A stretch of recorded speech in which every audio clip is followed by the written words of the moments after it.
Hello everyone. आज हम लोग क्लास करेंगे F8 में डीएलएड फर्स्ट ईयर के लिए, जिसमें हम रिवीजन कर रहे हैं अभी और जिसमें कुछ प्रश्नों को हम ध्यान दे रहे हैं, पढ़ रहे हैं और इसको आप नोट करते रहे। तो आशा है कि आप लोग इस को पढ़ते होंगे, ध्यान से नोट करते होंगे। और ये जो ई लर्निंग क्लासेस जो आपके कॉलेज से प्रोवाइड किया जा रहा है वो स्पेशली आपके लिए है और आप इससे लाभ उठाएं। ऐसा नहीं कि इसे आप यूं ही देखकर छोड़ दें, इसे आप पढ़ें, इससे लाभ उठाएं, इसे नोट करें और आने वाले एग्जाम्स की इसी तरह से आप लोग इस घर में रह करके इसे तैयारी करें। तो आइए आज की हम देखते हैं प्रश्न क्या है और पढ़ते हैं। तो आज का प्रश्न है हिंदी शिक्षण के उद्देश्यों का विश्लेषण। हिंदी शिक्षण के उद्देश्य हम लोग पढ़े हैं उद्देश्य, लेकिन ये जो उद्देश्य है उस उद्देश्य के मुख्य उद्देश्य का विश्लेषण करना है।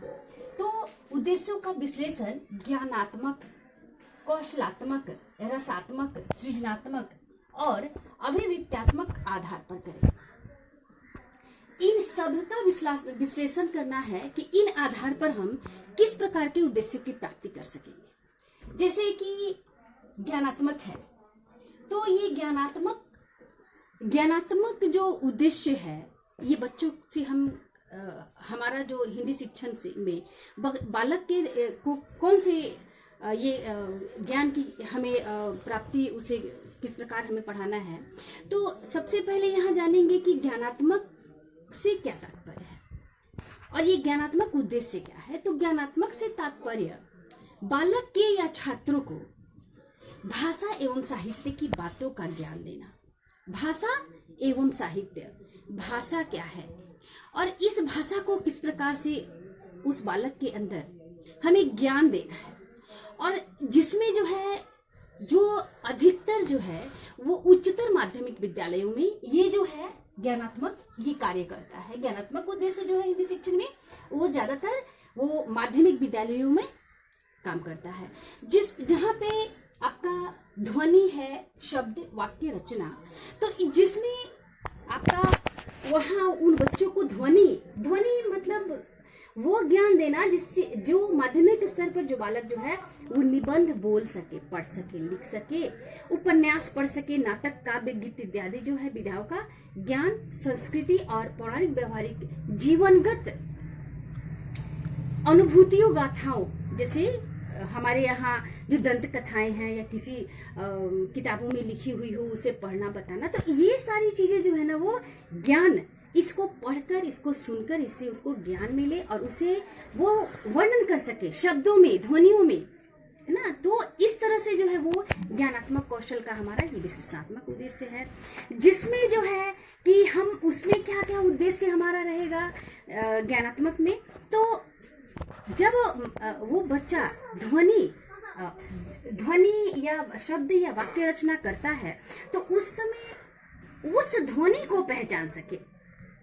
आइए हम एक उदाहरण देते हैं। यहाँ पे हम ध्वनि करते हैं, बोलते हैं कृषि, जैसे यहाँ पे हमने कहा कृषि, सुना उसने कृषि। अब ये जो जो ये यहाँ र जो लिखा हुआ है, ये र यहाँ लगाना है या ये कृषि यूं लिखना है। तो इसमें कौन सा शब्द सही है, कौन सा शब्द गलत है। ध्वनि सेम है लेकिन क्या गलत है क्या सही है इसका विश्लेषण करना, ठीक है। दूसरा है कि वह इनका क्या है कि प्रत्याभिज्ञान कर सके, वो शुद्ध अशुद्धियों की त्रुटियों को पकड़ सके, विश्लेषण कर सके, जैसे हेज्जे कर सके कि वो क्री कैसे लिखा, क में र कहाँ है ना, और तुलना कर सके, उदाहरण दे सके, अंतर स्पष्ट कर सके, है ना, उसमें परस्पर जो है संबंध बता सके। तो ये सारी चीजें जो है वो क्या आता है, विश्लेषण या संश्लेषण में आता है। तो ये है आपका क्या उद्देश्य कि हमें ज्ञानात्मक से क्या क्या उद्देश्य क्या विश्लेषण हम कर रहे हैं। दूसरा है कि कौशलात्मक, यहाँ है दूसरा कौशलात्मक। इसमें शिक्षण के उद्देश्य का विश्लेषण हम कर रहे हैं किसमें, दूसरे नंबर पे कौशलात्मक में। तो कौशलात्मक से हमारा उद्देश्य है कि उन विषयों में संबंध, भाषा, कौशल, जिसमें क्या है, सबसे पहले यहाँ कौशल से स्पष्ट क्या होता है, कौशल 4 होते हैं। जो हम पढ़ चुके हैं कौशल 4, जिसमें क्या है, पढ़ना, बोलना, सुनना और लिखना। तो ये चारों कौशलों में जो है वो कौशलात्मक ज्ञान देना, कैसे वो सुनता है तो वो समझता है कि नहीं, समझता है तो वो बोल सकता है कि नहीं, और बोल रहा है, बोलने में दक्षता है तो उसे रिटेन लिखता है कि नहीं। तो ये जो है कौशलात्मक जो ज्ञान है, इसका उद्देश्य है जिसमें वो क्या करे, सुन सके और सुनकर अर्थ ग्रहण कर सके। उसके बाद वो शुद्ध और स्पष्ट उच्चारण कर सके, बोल सके, और क्या है कि वो बोलकर भावाभिव्यक्ति कर सके, बोलकर लिख सके या लिखे हुए को पढ़ सके। तो ये क्या है आपका कि कौशलात्मक जो है आपका और हमारा एक कौशलात्मक विश्लेषण है। तो उसमें कुछ बालक कुछ पढ़ सके, उसमें कुछ बालक जो है, बालक का ज्ञान कौशलात्मक क्या है हमारा उद्देश्य विश्लेषणात्मक, कि वो बालक कुछ लिख सके, लिखी हुई बात को पढ़ सके, सुनी हुई बात को अर्थ समझ सके, अर्थ समझ करके बोल सके। तो ये सारी चीजें किसमें आती है, वो कौशलात्मक उद्देश्य में आती है। तो अगला है इसमें तीसरे नंबर पर रसात्मक। रसात्मक से क्या है, इसमें साहित्य है। बालक जो है रसात्मक, कविता को किस प्रकार आनंद रूप में रसात्मक में इसमें आप उसमें वो बोल सकता है, समझ सकता है। अब चलिए नर्सरी क्लास के बच्चे को है, जैसे हम कहानी सुनाते हैं, उस कहानी में उसे बताते हैं, कविता में उसे बताते हैं, कहानी से बताते हैं कि किस प्रकार एक छोटा खरगोश किस प्रकार अपने से बड़े शेर को कुएं में गिरा देता है और पूरे जंगल की वो क्या करता है, वो रक्षा कर लेता है। क्या था उस कहानी में क्या था, उस कहानी से उसे क्या शिक्षा मिली। इसलिए वहां ये भी बताते हैं हम कि इस कहानी से तो जो बच्चा सुनता है, बालक, उसका रसास्वादन करता है। जैसे बंदर की कहानी सुनाते हैं, कौवे चालाक लोमड़ी की कहानी सुनाते हैं, प्यासा कौवा की कहानी सुनाते हैं, तो इससे क्या समझ में आता है उसको, जैसे उस घड़े में कंकड़ डाल करके पानी कैसे ऊपर आ जाता है, तो इससे उसे ज्ञान मिलता है। इस तरह से वो उसमें रुचि लेता है, रसास्वादन करता है। तो इसमें जो है वो क्या करता है कि समालोचना करता है। ये सारी चीजें जो है ज्यादातर ये जो इसका जो विशेषता ज्यादातर हम क्या कहाँ देखते हैं, वो बच्चा भाषा सीखते सीखते ज्यादातर इसका उपयोग हम उच्चतर माध्यमिक कक्षाओं में करते हैं। तो ये उस समय बालक पढ़ते पढ़ते उसमें भाषा का ज्ञान हो जाता है और तब वह रसात्मक क्या है उसका उपयोग बता सकता है, इस विशेषण बता सकता है। तो ये हुआ आपका तीसरे नंबर पे रसात्मक शिक्षण का उद्देश्य का विश्लेषणात्मक। अब है अगला सृजनात्मक। अब ये जो सृजनात्मक है, तो सृजन से तो यही तात्पर्य जो बालक जो है कुछ स्वयं से कुछ बता सके, कुछ लिख सके, कुछ सृजन कर सके। तो जिसमें जो बालक को हम कहते हैं, जैसे बालक जब छोटी क्लास में होता है, उसका क्लास स्तर छोटा क्लास होता है। छोटा मतलब जैसे वो 4th में हो, वो 2nd में हो, वो 3rd में हो, वो 4th, 5वीं या 3री, 2री में हो, तो वहां पे उसे लेख लिखने को हम जब कहते हैं तो उस समय उस लेख में अंतर होता है। वहां हम कहते हैं कि 4 लाइन लिखे। जैसे उसका स्तर बड़ा होता है उसी चीज को हम कहते हैं 10 लाइन लिखे। जैसे फिर उसका स्तर ज्यादा होता है तो वहां लिखते हैं हम 8 लाइन लिखे।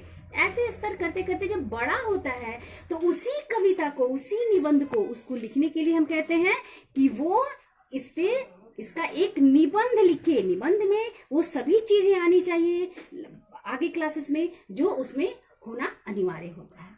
तो वो क्या है कि सृजनात्मक की भी वो निबंध लिख सके, कहानी लिख सके, संवाद कर सके, पत्र लिख सके, उपन्यास और कविता लिख सके, अपने जो भावना को है वो व्यक्त कर सके। पत्र में क्या है, भावना व्यक्त करते हैं।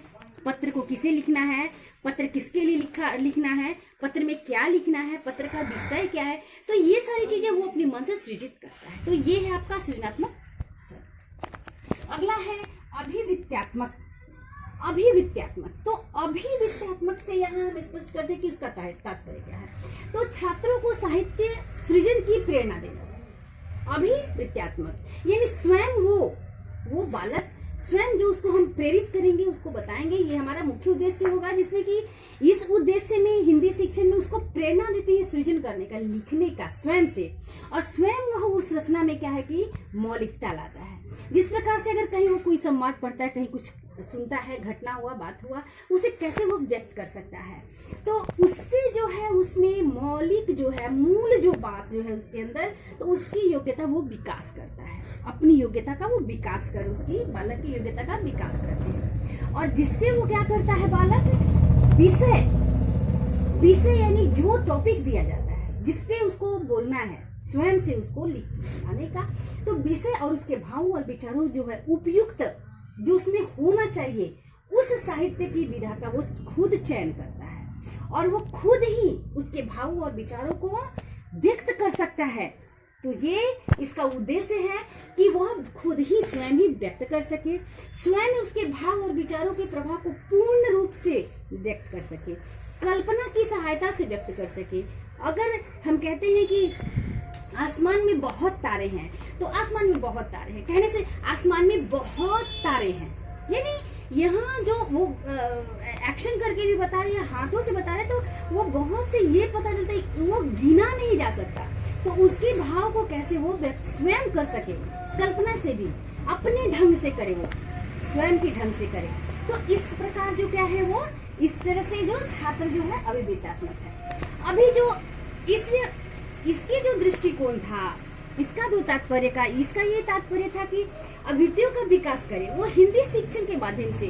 अब इस अभिवृत्तियों के विकास में जो है क्या है, इसमें दो तरह के विकास में हम कहते हैं, जिसमें उसकी प्राप्ति के लिए हम दो उद्देश्य मानते हैं। तो एक उद्देश्य हम मानते हैं भाषा और साहित्य में रुचि।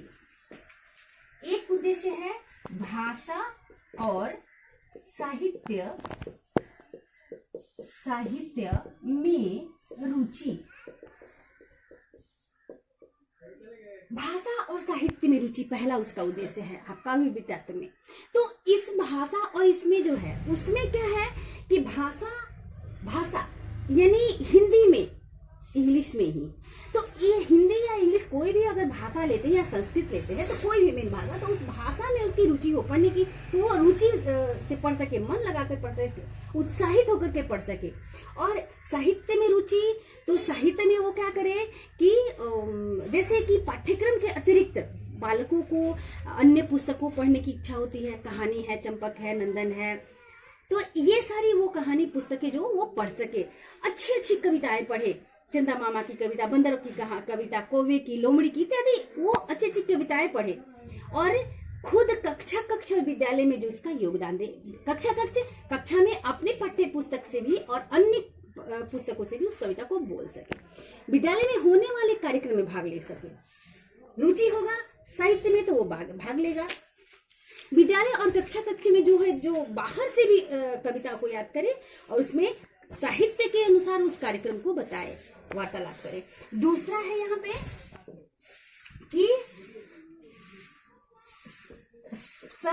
दूसरा है सद्वृत्तियों का विकास, सद्वृत्तियों का विकास। अब ये सद्वृत्तियों के विकास से क्या है कि सद्वृत्तियों से विकास में है कि वो शुद्ध व्याकरण की बाहों को समझ सके, भाषा में कौन से व्याकरण है, उसकी त्रुटियां कहाँ आ रही हैं, त्रुटियों को वो कहाँ, वो जैसे कि पढ़ते पढ़ते अचानक कभी कभी में, जैसे कि लिखा है कि रोको मत जाने दो, यहाँ पूर्ण विराम है और कहीं लिखा होता है इसी को वहीं पे लिखा होता है रोको, यानी यहाँ रोको और मत जाने दो। तो अब ये दो ही एक ही जगह पे ये दोनों शब्द लिखा है।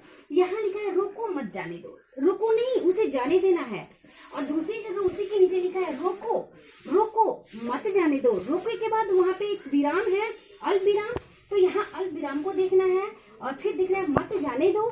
तो रोको मत जाने दो यानी वो व्यक्ति जो भी है, जिससे भी लिखा गया है, इशारा किया जा रहा है या बताया जा रहा है, तो वहां कहा जा रहा है कि उसको रोकना है, जाने नहीं देना है।